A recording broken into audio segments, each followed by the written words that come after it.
Okay, so we start with a chain, 2 finger loops wide, make it nice and tight. You want your loops small for this so that you don't have a lot of polyfill falling through. Then 1 loop through. You can see my thumb, that's about how big I make my loops. Here's my tail, here's my working yarn. So now this is my slip knot, this is my loop. I'm going to pull this down between them and push it through the slip knot. So now I have 2 loops. I have a V. Now I'm going to knit 1 through each loop and keep it tight. Okay, this is where we add a stitch. I have a little tiny hole. I'm going to add a stitch. I don't want my knot in the way. 1, 2, make the loop small, and again add a stitch. So in this row we're bringing it up to 4. Okay, so now we have 4 loops. Now we're going to knit 1 row of 4 loops. 1,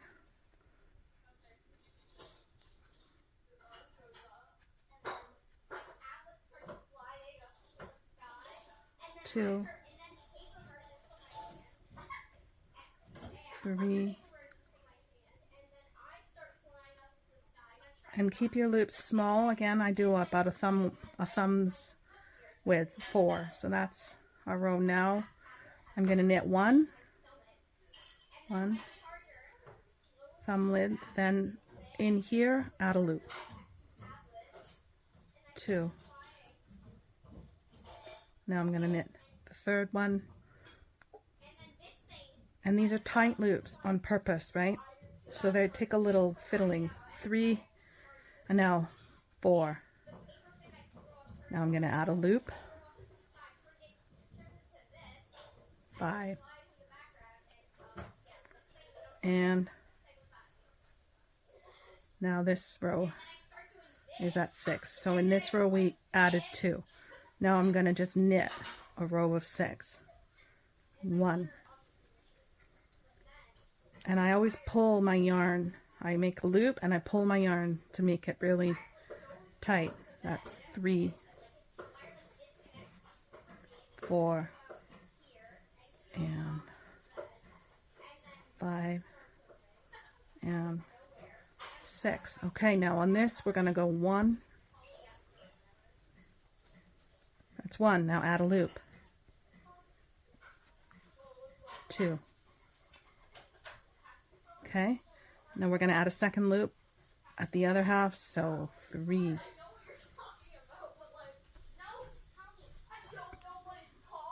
4.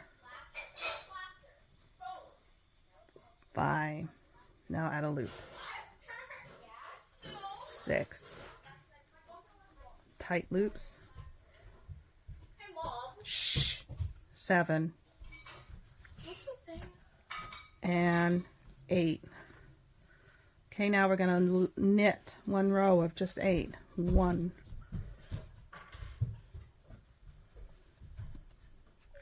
And 2. And we're keeping these loops really tight. 3.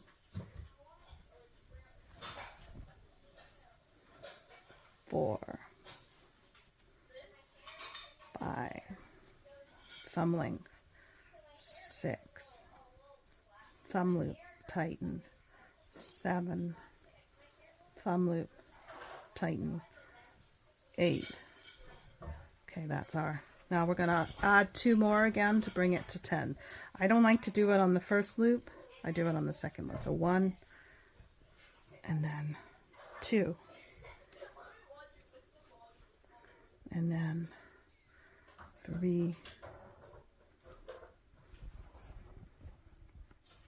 and 4, 5. Now we add 1, 6,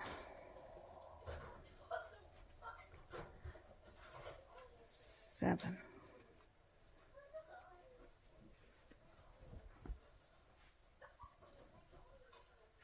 8, 9,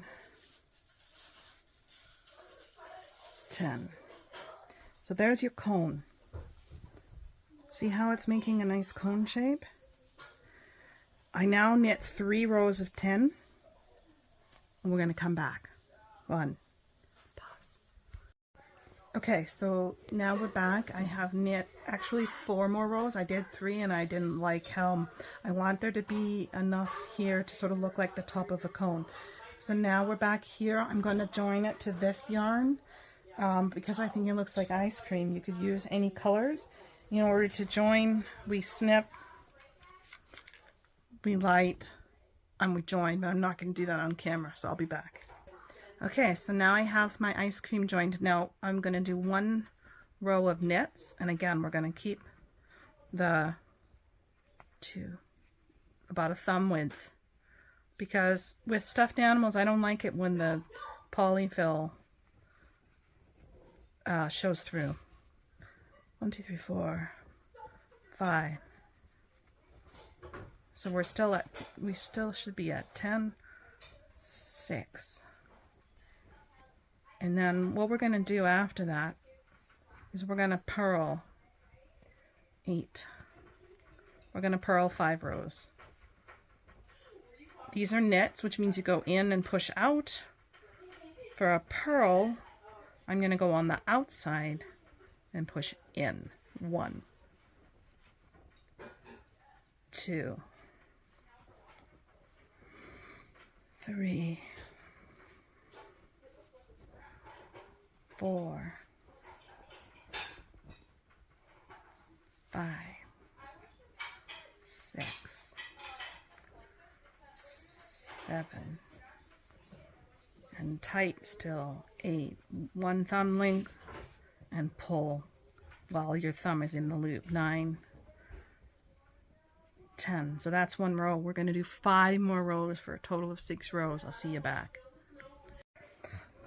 Okay, so we've done 6 rows of the ice cream. You can already see the shape of the ice cream cone.